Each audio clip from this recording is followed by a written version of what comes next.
If you're moving to Puerto Vallarta with kids, you're probably asking the same 5 questions. Where's the best place for a family to live? Can we find a single family house? Is it safe? Where are the schools located? And will my kids actually have other kids to play with? Today, I'm breaking down the 3 best family-friendly neighborhoods in the Puerto Vallarta area. And I'm going to tell you who each area is best for.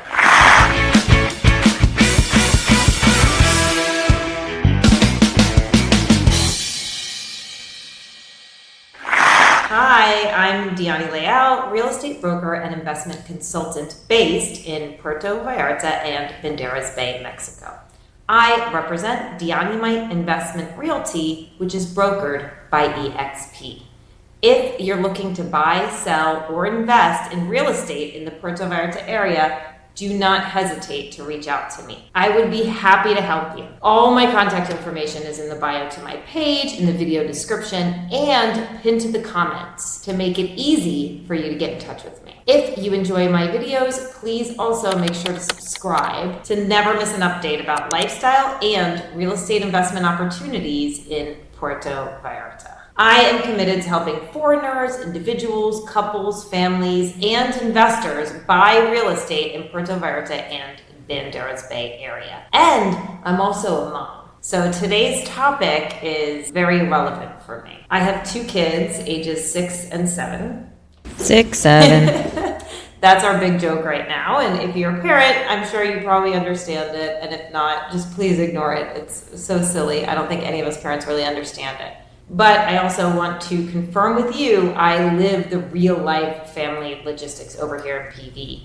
Errands, traffic, commutes to school. Both of my kids have lived here their entire lives and grown up here. And we've been through every stage of their life up until this point. So while I don't have personal familiarity with having high school kids, I do have familiarity with all those different stages and perspective. So for each neighborhood, we are going to cover schools nearby, single family home inventory, like actual houses with yards, not condos, safety and overall family-friendly vibe.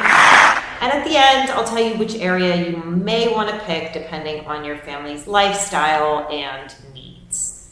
These aren't ranked in any particular order, by the way. Like I do with a lot of my videos, I'm starting from the southernmost point of the neighborhoods we're talking about, and we'll just move north. Okay, so first up, Fluvial Vallarta.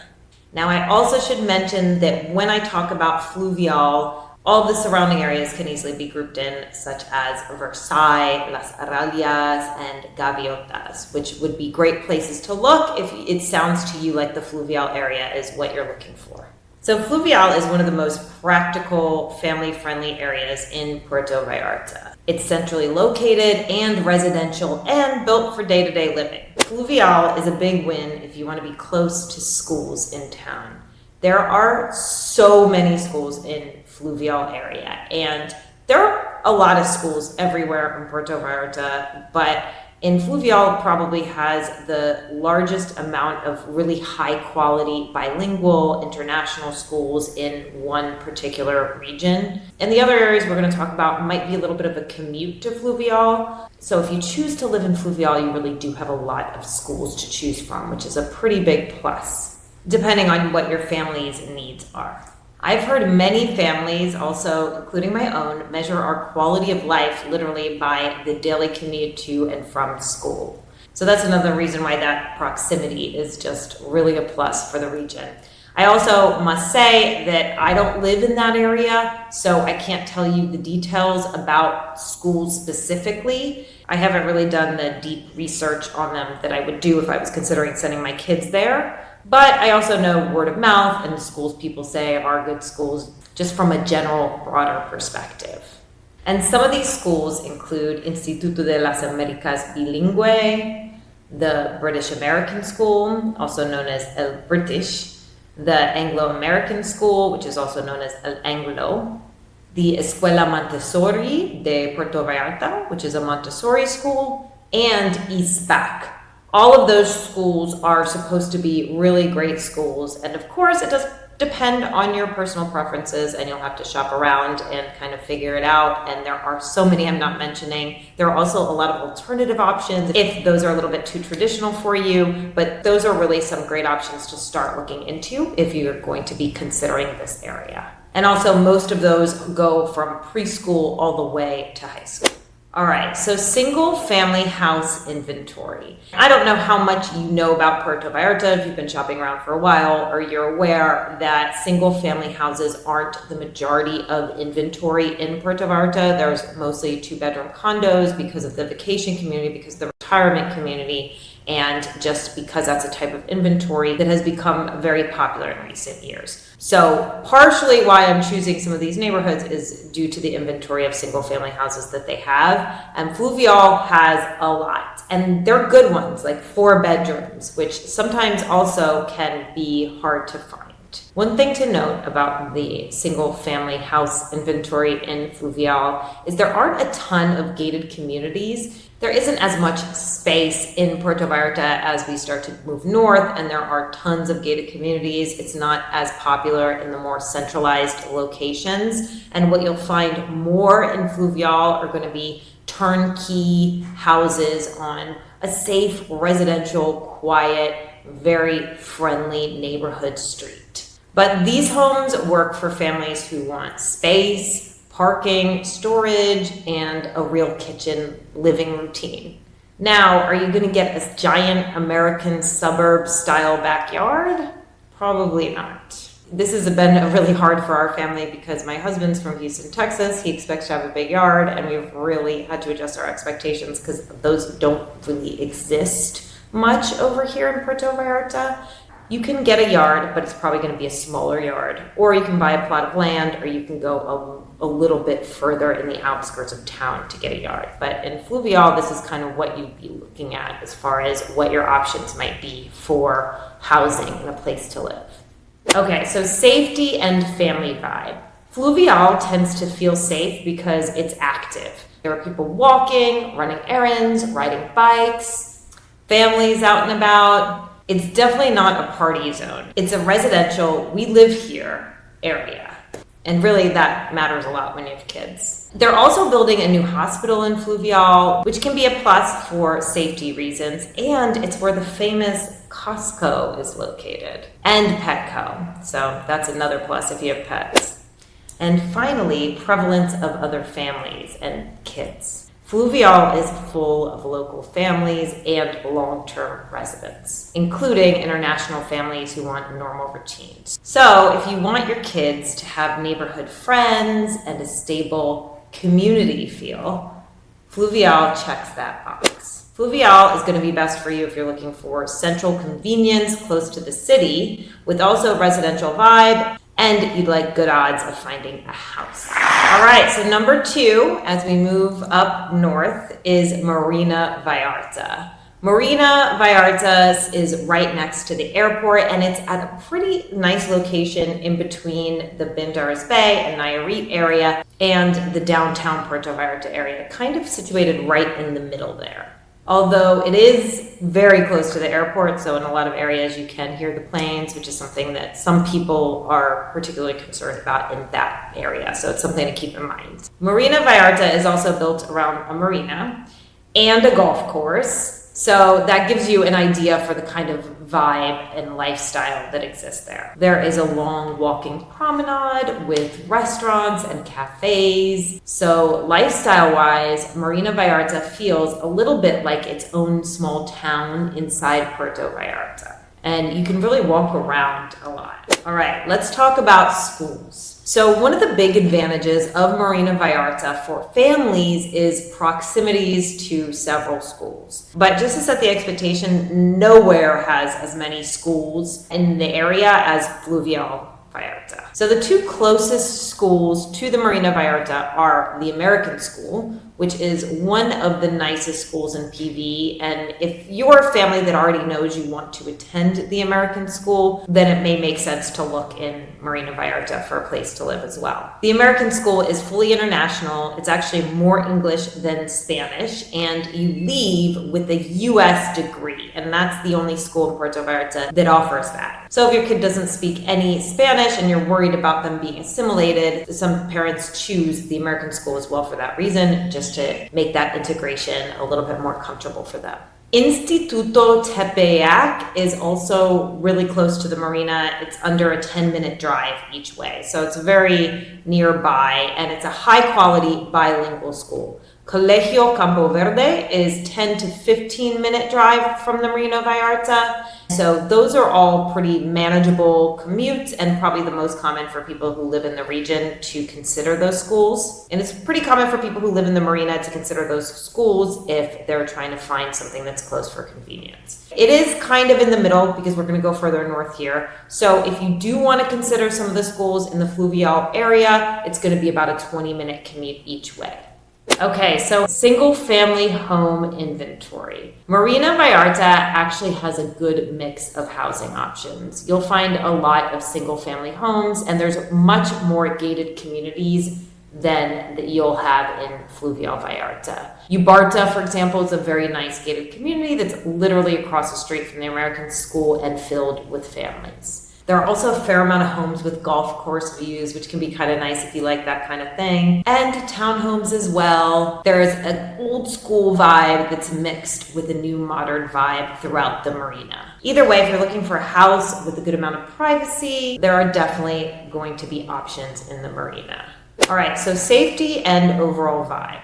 Marina Vallarta generally feels very safe and well maintained. It's clean with wide roads and pretty walkable. And because it's self-contained in this little arch of Puerto Vallarta, there's a strong sense of community there. You'll see people walking their dogs, families biking around, and kids playing in the evenings. So Marina Vallarta is pretty good for families because everything's very easy.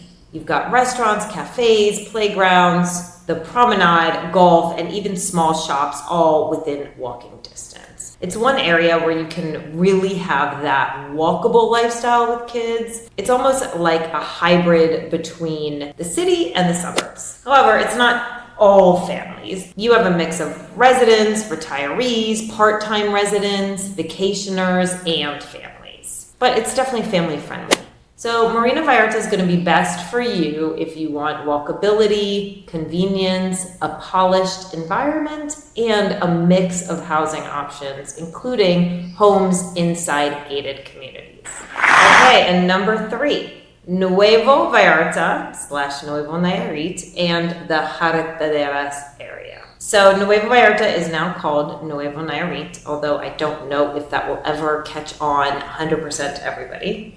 And the nearby area of Jarretaderas is pretty much adjacent to Nuevo Vallarta and a pretty integral part of that region. So I always group them together. So let's talk about schools. There are quite a few preschools in Nuevo Vallarta, but there aren't really a ton of good K-12 schools that are at the same caliber as the ones that I mentioned earlier in the other areas. So if you're looking for a more bilingual international school, your options will likely be Colegio Bucerías or Waldorf, which are both if you want to go north, and about a 20-minute commute. But I do have to be honest with you here. If I were to send my kids to school there, I would likely want to live a little bit further north because the commute from Nuevo Vallarta to Bucerías has a lot of stoplights and can sometimes just take a while, just to give you a little bit of a heads up about that. And then the other option is to go south and actually into PV. So Colegio Campo Verde, which I also mentioned earlier, as it's only about 10 minutes from the marina, it's only about 5 to 10 minutes from Nuevo Vallarta. So it's very close to Nuevo Vallarta and a very common place for people who live in Nuevo Vallarta to go. Instituto Tepeyac, which we also discussed in the marina area, is about a 10 to 15 minute commute from Nuevo Vallarta, and the American school is a 20-minute commute. So these are some of the main options, and most people don't want to go all the way into Fluvial. And a lot of times there can be traffic on the bridge between Puerto Vallarta and Nuevo Vallarta. That can make those commutes a little bit longer. I also should say that El Tigre is one of the nicest gated communities in the region, and there's a lot of families that live there. That's located in Nuevo Vallarta, and a lot of those families go to the American school, and there's even a school bus that goes from El Tigre to the American school. So that can be convenient as well if you live in El Tigre specifically. But you do have a little bit more of a commute to schools in Nuevo Vallarta. But a lot of times that's something people are okay with. When it comes to the other factors in Nuevo Vallarta that might really enhance your quality of life if you're a family. And one of those is the single family house inventory. There are tons of gated communities in the Nuevo Vallarta area. Some are smaller 3-bedroom houses and filled with kids, and others are a little bit larger. There's quite a few with 4-bedroom houses, and really when it comes to the difference between PV and Nuevo Vallarta, in Nuevo Vallarta you're going to get a little bit more space for your dollar. So families really like this because of that. Think about the suburbs. It's more of a suburbs lifestyle. There is lots of parking everywhere all the time. There's a lot of newer constructions as it's growing pretty significantly in the past several years. So safety and overall vibe, many families like this area because it tends to feel quiet and residential and planned. A lot of the communities are gated with 24-hour security, parks, shared amenities like pools or green spaces, and the overall vibe is calmer compared to Central Vallarta. This area honestly was almost designed for families. You'll find bike paths, parks, large residential developments, and plenty of space for kids to run around. There are also tons of extracurricular activities in the region, which is convenient for after school, of course. And when it comes to prevalence of other families, this is a huge advantage. Because there's such a large amount of single family house inventory in the Nuevo Vallarta area, there are a lot of families that live there. And that means, of course, a lot of kids. So it's a very fun place for kids to grow up. And a lot of these gated communities are just filled with kids. And your kids can just run outside and play with other kids, and you can take them to the pool, and it's very low key and a very family friendly vibe. So Nuevo Vallarta / Carreteras area are going to be best for you if you want more space, newer developed communities, lots of kids, and a very family oriented environment. And let's just say, as I've mentioned, if you're looking for a more suburbs type of vibe and less city, you will definitely want to look in the Banderas Bay area, especially in Nuevo Vallarta, Carreteras. All right, so let's recap. If you want central convenience and a true residential neighborhood inside Puerto Vallarta, Fluvial Vallarta is a great option. If you want walkability, a polished environment, and a mix of condos and homes near restaurants and the Marina Vallarta is definitely going to be worth looking at for you. And if your priority is space, gated communities, and a more suburban family environment, look into the Nuevo Vallarta and Carreteras areas, as those are very popular with relocating families. If you and your family are considering moving to Puerto Vallarta with kids, and you'd like some help finding a property and figuring out which neighborhoods fit your family's lifestyle, please feel free to reach out. I work with families relocating to Puerto Vallarta and the Banderas Bay area all the time. And I'd be happy to help you navigate schools, neighborhoods, and the local real estate market. All of my contact information is in the description below and pinned to the comments to make it easy for you to get in touch with me. And if you found this video helpful, don't forget to subscribe for more videos about living, investing, and relocating to Puerto Vallarta, Mexico. Until next time.